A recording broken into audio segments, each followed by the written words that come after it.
Hey, everybody, I'm Jody Vance. And I'm George Affleck.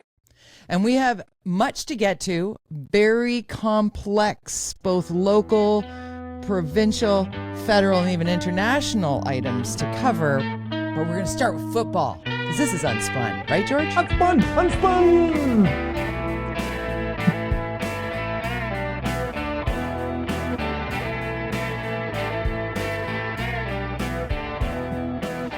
I mean, one day we'll get the intro right.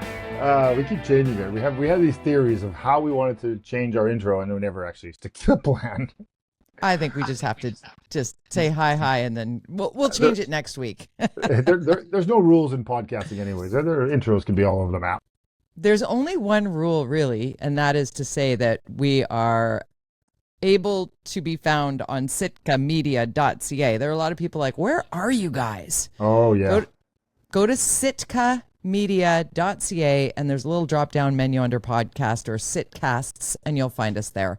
Every Thursday, Unspun podcast. George and I give you the fastest 30 minutes in taking the spin out of what's going on in the news cycle. And as I said, we're starting with sports. You're such a sporty guy. I just came back from a run. I do sports. I just don't watch sports. Right. But you're getting caught up in FIFA, right? You're feeling it downtown, yes, aren't you? Well, yeah, I live downtown, so it's amazing. We walk out most evenings to Granville Street to hang out, and sometimes if we can get a seat, we'll grab a seat and have a beer and just kind of enjoy the ambiance. And it's super fun, super positive. Seeing police just like during the Olympics, high-fiving people, all that kind of stuff. It's great. And so bring on the FIFA. And we're out of the group level of the competition for people that don't pay really close attention to sports. Let's put it in the simplest of terms. We are now going into where if you lose, you're out. So the elimination round, we go from the group stage to the elimination. So Canada has never been here. Yes. Okay. Uncharted territory. This is uncharted territory. And it was really fun. We lost us to Switzerland. Watched it. It was a really good game. You want to know my favorite part of the game? We didn't talk about this before. Okay, so striker Promise David subs in, and like his first touch on the ball, he scores the most beautiful goal for Canada. Like, we were down 2-0. It was feeling bleak. And ultimately, obviously, we didn't win the game. But this, like, whoa, goal gets scored, and the camera pans to Mark Carney, the Prime Minister, in the box, and his wife standing there, turned around looking. He was in the bathroom. No, I think actually I laughed. was I'm like, too. I think I was too. Actually, oh, were you? Like, what's happening? Yeah, but me and Mark have the same dietary issues. Were you meeting with the Prime Minister in exactly. that moment? We're having a private call. I thought that, and I live with a Brit, so she's English, and obviously an England supporter, very challenging for her. The England game was so boring. That was a boring game. It really was very disappointing. Oh, she was so mad. Like, what is happening? But luckily they moved through. So, because everybody's thinking they'll be the top 3 at least, and they were just like, meh. So Canada plays South Africa, who like upset the Koreans to win their group. Like, it was a huge game for South Africa. So Canada plays South Africa on Sunday. So there you go. That's which is better than Mexico, right? That was a possibility, wasn't it? Yes, it is. But there's a reason why these games are not played on paper. Like, you get a team that's on a roll. Doesn't matter. Anything's possible. Anything's possible in the elimination round. Anyway, let's get just like the Canucks. One day they'll win the Stanley Cup, right? Yes, they will, George. Possible. Anything's possible. Speaking of pain. Speaking of pain. That's why I can't watch sports. It's too much like watching soap operas. Like, when does this end? This never ends. And it's like politics. You never can. Yes, it's just like politics. So I choose my sport of choice is politics. Here we are. Right. Back to so Unspun. Let's talk. We touched about back to Unspun, your previously scheduled program. So there's a lot of places we can go here, but I think let's jump off what we talked about last week, which was the Prime Minister in town meeting with David Eby, talking about this the condo industry bailout. Like, that's what it's a housing initiative, but it's a bailout. It's tax dollars being used to what? Give us buy the condos. tell us the story here. How did we get here and where are we going, George? Well, it's not 100% clear, and I've seen a post by former Mayor Gregor Robertson, who, I'm his biggest fan. Not at all. That's sarcasm. Sarcasm. Yeah, and Francis Bula saying similar things to Gregor Robertson. Surprise, surprise. They now we know where she stood on vision. Basically, yeah, there's an opportunity like for anybody right now to get these condos at a whatever discounted price you consider discounted. I mean, there's still hundreds of thousands of dollars. I think the cheapest condo I've seen right now in the city of Vancouver is Hastings and Maine, listed at $299. So if you want to buy a condo at Hastings and Maine, if you know Vancouver at all, there's an apartment available there, $299. I guess it's a question of what the role of government is, and is the role of us as taxpayers to be purchasing private sector developments, and what exactly are we doing with these units is the ultimate question. I mean, if we're doing it for affordable housing, then how are you making these apartments affordable? Are you going to subsidize the rent, or what are you doing? We don't really know what they're going to do when they purchase these places. Yeah. And if you buy a whole building, like 20 units or 50 units in a building, are you turning that into social housing? And what does the neighborhood feel about that? What about the whole process of engagement in neighborhoods if you're putting in what might be perceived as social housing or subsidized housing or whatever? This has repercussions on a significant way. If it's a couple of units per building, what does that mean for the other strata owners? Or is it just a game of leverage of, like the private sector does, buy it and sell, buy low, sell high? Should the government be getting involved in that? And of course we have massive deficits right now at federal government. It's not like we have money to blow. Is this how we should be spending our money? I think that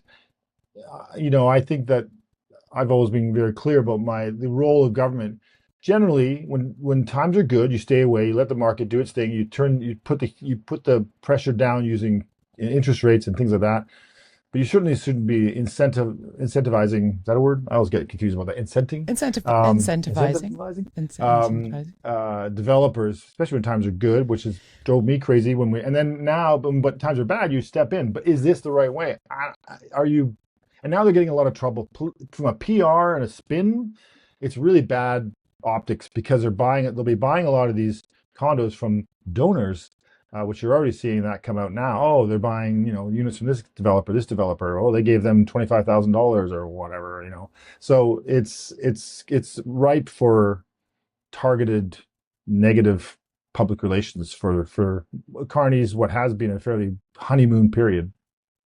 So just in terms of where the market was and the why, I think it's really important that we look at this unusual big step that the federal government is taking here. Because why?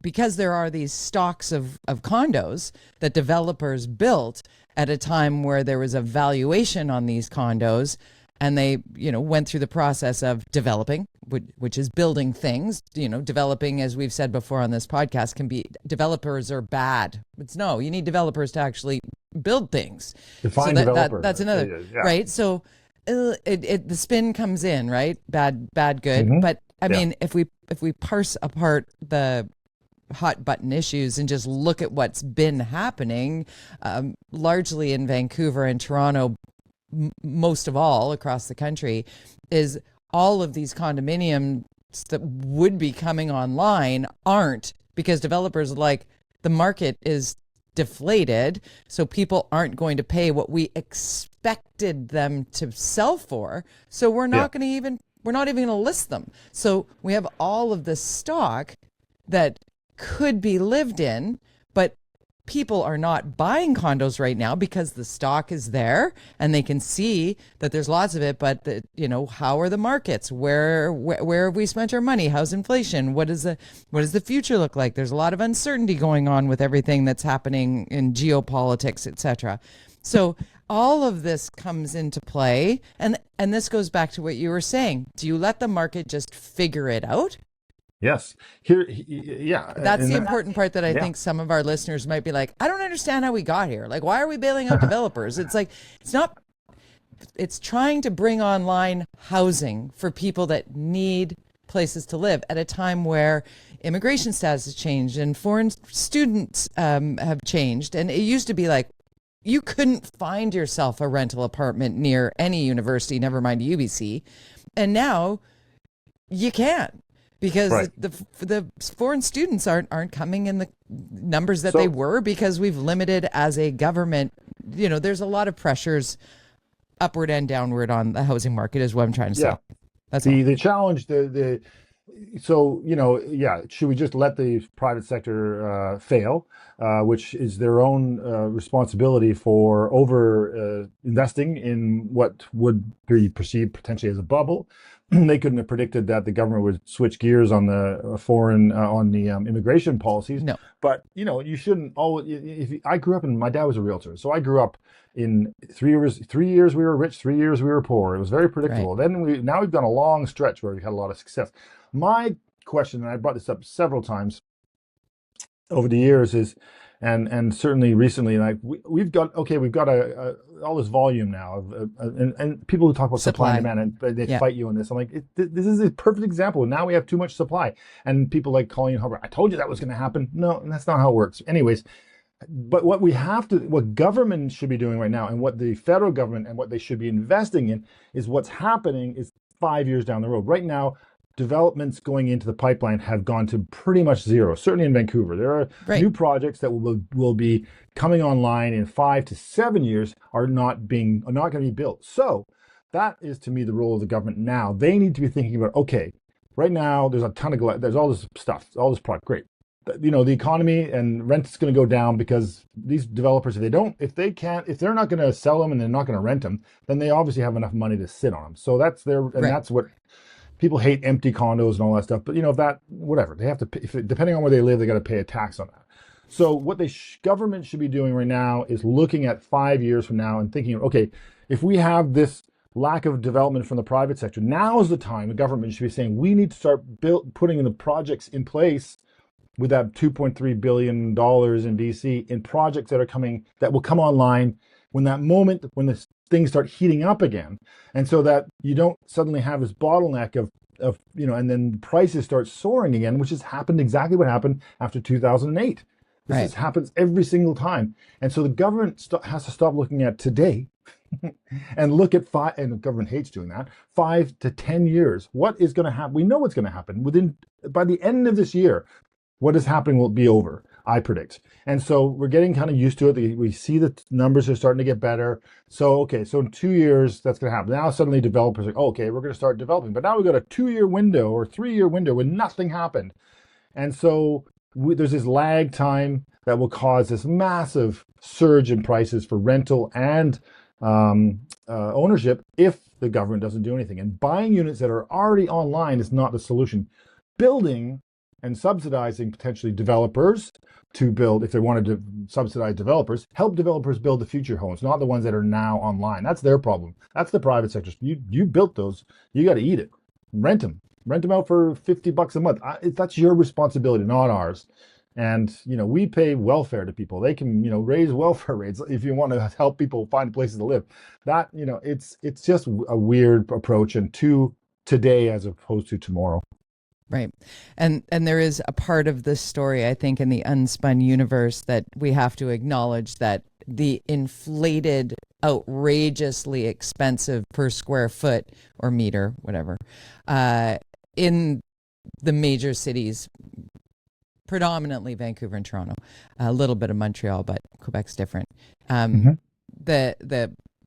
It had to hit some semblance of ceiling at some point, and rents were outrageous, and they have to find a way to bring rents down, because the earnings of the average citizen is not lining up with the cost of living and housing.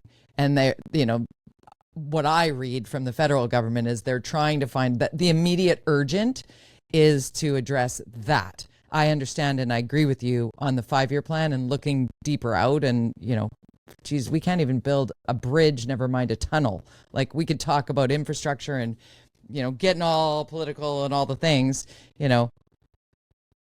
Yeah. It's so complex. It's why Unspun is such a great debrief, is because talking it through like that and understanding the meat of it, but also being like, okay, now like how do we get there and why are we doing this? And because there is no one clear straight message path, or we would have done it already. Like I would like to think anyway. Well, like maybe dredging the Burrard Inlet to get more tankers bring it on. fuller. Oh my God, this is a story. Do you want to set this one up? Bring on the dredgers. Well, we have two pipeline, twin pipeline goes to Burnaby on the other side of the Ironworkers Memorial Bridge, Second Narrows, whichever you call it. And they can only fill to 80% because of the depth of the water. So first they have to wait for the tide to go down so that they can get under the two bridges. But then even once they do that, this water's shallower, so the bottom of the boat will hit the ship will hit the ground. Drags. Yeah. So they need to, there's this very complex situation getting out of the Port of Vancouver. And so they've apparently got approval from all levels to start the dredging. There's no more information that we have about when or where, but they've apparently got approval at all levels. And I'm surprised at the lack of protests so far. Same. Or even real news about this. Yeah, it's very under the radar right now. Maybe that's why it's happening now, is because everybody's so entirely distracted between international geopolitics and upheaval in that regard, and the World Cup. It's kind of like everything buried on a FIFA.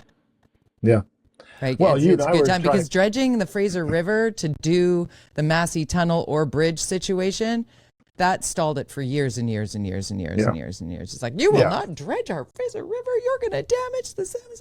And then looking at this, I'm like, dredging Burrard Inlet, I'm sure that's not going to impact anything environmental. Well, it's only a little sliver. Just a little teeny tiny digging up of everything. It's just a little V they're putting in the just a little, just to get just a little chunk there. Just a little chunk. Another bit of a mind-boggling headline that I saw, and I was telling you this in our pre-meeting very briefly, and there's nothing else to say here other than is a public service announcement of some sort. Is the headline is, we should now, Canadians should now be prepared to wait at emergency up to 48 hours to get a bed. Yeah, like hallway medicine. Go to UBC hospital. That's what I did. Yeah, I broke my arm. Yeah, that's brutal. 48 hours. Yeah.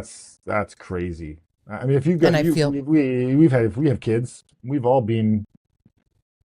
It's the worst. I mean, I've been in emergency a couple times, but I've been there more times with my kids over the years. Yeah, and it is for me. It's my parents. Yeah, and to even wait 4 hours is painful. Generally, you're there for 12 hours unless it's, emergency, super emergency. But 48 hours, I mean, what? And I feel like it's important to point out that the frontline healthcare workers and the people trying to get it done are so exhausted and burnt out and being blamed for this. And a big piece of this wait time is because kind of like the revolving door of repeat offenders causing burnout for our first responders on the street is there are people who are coming. There are people who are coming to the emergency room because they are in distress. Like, I'm not saying that they don't need help, but it's the same person sometimes coming there, 20, 30 times a week. Like when you speak to people in the industry. The other is these, the scooters that are everywhere now. The scooters that are coming to Vancouver, love a scooter. Everybody loves a scooter. That's a big headline. It's unbelievable how many injuries from these scooters, and traumatic brain injuries are coming into our emergency rooms because of these scooters. I'm seeing people flow around with no helmets on. I'm like, all the helmets in the parking stalls of the bike, of the scooters. You go there, you see them, they're all on the ground, lying there. Yeah. But, I think that more urgent care facilities would be great, the small micro. But the problem is you can build those. We can't get enough doctors. We can't get enough people to work in these places. And so we're working on that, trying to bring up Americans or anybody we can But and then of course there's online and, pushing that harder, maybe just go online and try talking to a doctor there before you But head I to the, like when you but talk if you about smash your head, and if we stopped calling them overdose prevention sites and starting to call them, healthcare entry something, like if we took it off the negative connotation, but created a place and space for that repeat person who keeps going to the ER that everybody knows by name at the ER now, if they had a place to go to get the help that they needed, or maybe even the help they needed to completely recover, which could be a thing. Like, I think there's something to be said about figuring that out. I keep coming back to the idea of we're building St. Paul's Hospital. It's huge. It's beautiful. There's tons of space. Why wouldn't we? Why wouldn't we create a space where people who need urgent care but don't need emergency room care had a place to go, an alternative? Yeah, or just I mean, frankly, you go to emergency at St. Paul's or most emergencies in Vancouver, you're in there with all this, all these people who are going, all these drug overdoses and stuff. You kind of get used to it, which is terrible. So it's not like most Vancouverites are not willing to go to a facility where there's other people that have drug overdoses. We're kind of used to it. So why not it's just more. We need more facilities and more more local facilities. Or just separate the two, because they're different types of emergencies, right? It's like being able to go telehealth versus showing up at an ER. It's the same, there's there are people that go to the ER because they don't have a doctor and they need their prescription filled. Yeah. Right. That's brutal. Also exactly. So if that person without a doctor needs a prescription filled, that they've had the same prescriptions for years and years and years, it's clear on their BC Health Card app that they've had it. Like, can we not figure out how this person doesn't need to go to the ER? Anyway, I could go on for days. And by the way, free parking at casinos, but paid parking at hospitals. Don't even get me started. Don't get me started. Which one's more of a gamble? I mean, let's talk about city council a little bit here, because their council's in session, and then when does it go on break? Vancouver City Council is bogged down. August. Are we hearing? By the end of July, most of the councils are on break till. In this case, it'll be basically till after the election, which is mid-October. So I was looking at the agendas. It's pretty in Vancouver, and I'm not sure if it's the same, but they're just ridiculous. The agenda. These councilors are just stacking. You can put for those who don't know, you can write your own motion as a councillor and then about whatever you want, and then as long as it meets the certain basic written criteria. But looking at some of these motions are clearly not written by these councillors. Like there's no, like I wrote my motions and it was hard to write motions. It's one of the reasons there's no way I'd do it, because it's like garbly-gook speak. You can see these are being written by professionals who are being paid, and I guess they got that money. They added a whole bunch of money to counselors after I left to pay for consultants to do this for you. But as a result, you look at these motions; they're so complicated, so massive, so many of them. And basically, you can't fetter a future council, and so you're putting all these motions forward, likely because in Vancouver or any council they'll be referred back to staff, but that still means staff have to deal with them. And that's just a bunch of staff work for a bunch of motions that are just mostly, by the looks of it, totally politically motivated. Like, how do I get a story in the Vancouver Sun or Globe Mail or get people tweeting about me or saying, or I can say when I'm running in October, I'll be able I tried to do this and I was shut down. To be fair, I was guilty of doing a little bit of that myself, but most of my motions were actually quite simple and usually on a good idea, like Granville Street. Twice I tried that one, 2 terms, and both times it failed. So, but this has gotten out of hand. These guys and the fact that they're so complex, so the way they're looking at them, they're so written in a way that is like, I can see like 6 motions in one of these, motions with all the whereas and drafts. Like there is not just one idea. There's like 12 ideas in here that you really should, each one of those need to be its own thing. And you're just jamming this through because you got 1 or 2 council meetings left and you want to, do your thing. And it's not just, it's ABC councilors too. There's a few in there that are like, what are you guys doing? Like, Is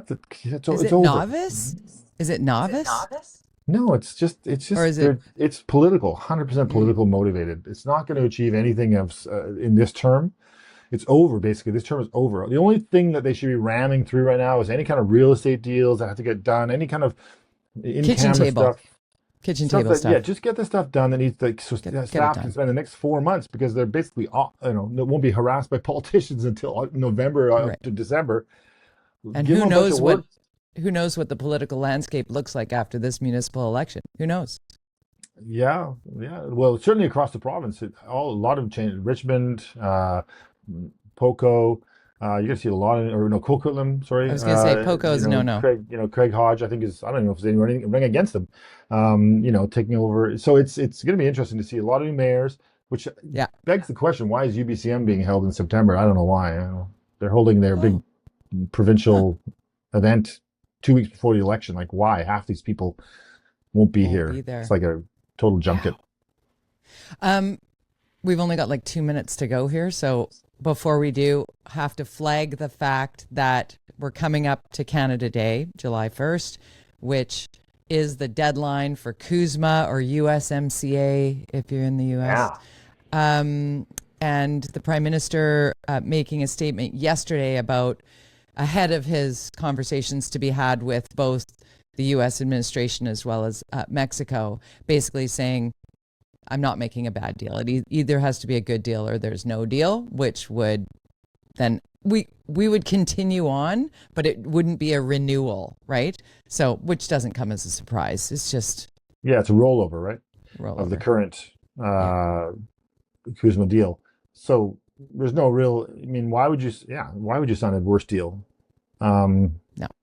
and Trump's clearly, you can't trust the guy as far as what he's, you know, Hour of the day. yeah, like it's okay, we're going to charge you for this, we're going to do this and that. Like, okay, whatever. Like, we'll just have our deal that we have, and then you do whatever you're going to do, and we'll try to survive the next 2 years and see what happens then. And, Watching him try and make a deal with Iranians. exactly. I mean, he's had a few successes. I We have think a there was one ceasefire. in, No, we don't. We do. Home. It's uh, streets open. No, it's I not. mean, Oh, it's his. Oh, the pool is the oh, the reflecting pool is such a reflecting great pool. metaphor for spinning your wheels for no actual value at the end. I mean, yeah, I don't know if you've ever had to deal with a pool. I live in a strata. We have a pool. It's a very small pool. It's a lap pool. One lane. I think it's 25 meters. I don't know. It's like 50 feet long, maybe. So it is unbelievably expensive to manage. We've had to redo it a couple times over the 25 years, which involves emptying it and doing all this stuff and putting all these things in and removing all this stuff, and it costs hundreds. And it's a small, teeny pool.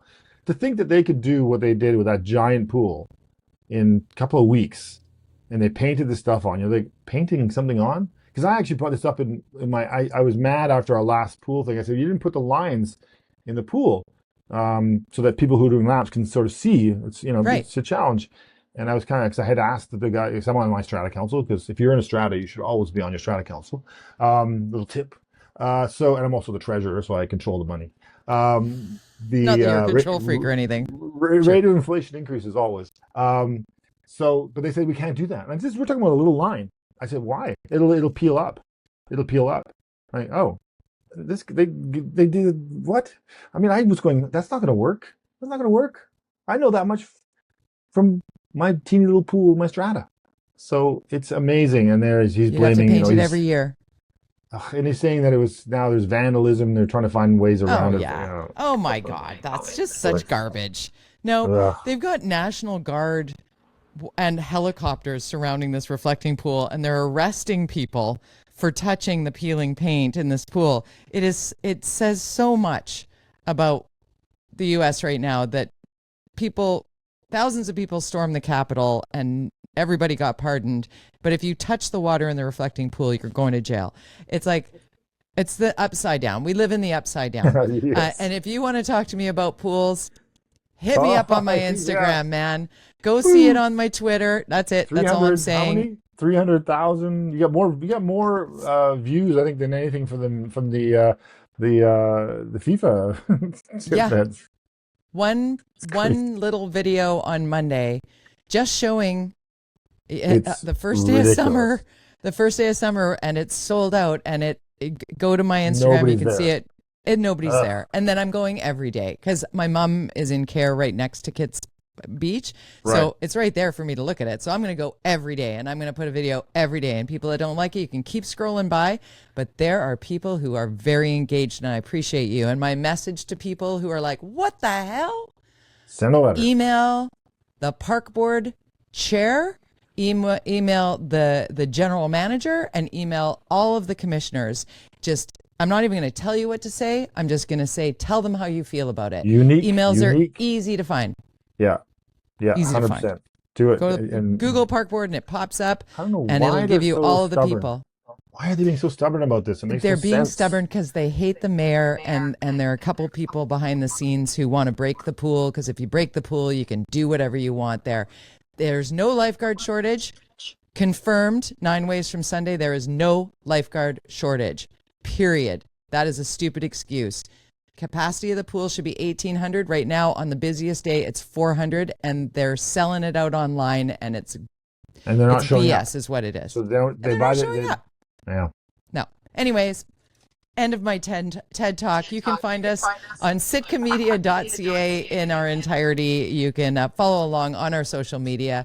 This guy is George _ Affleck, at George _ Affleck on Twitter. I'm at Jody Vance, Jody with a Y, at Jody Vance on Twitter. We're on TikTok and Instagram and all those things. So stay up to speed with us. UnSpun podcast drops every Thursday. It's the fastest 30 minutes in political news with just a little bit of sports.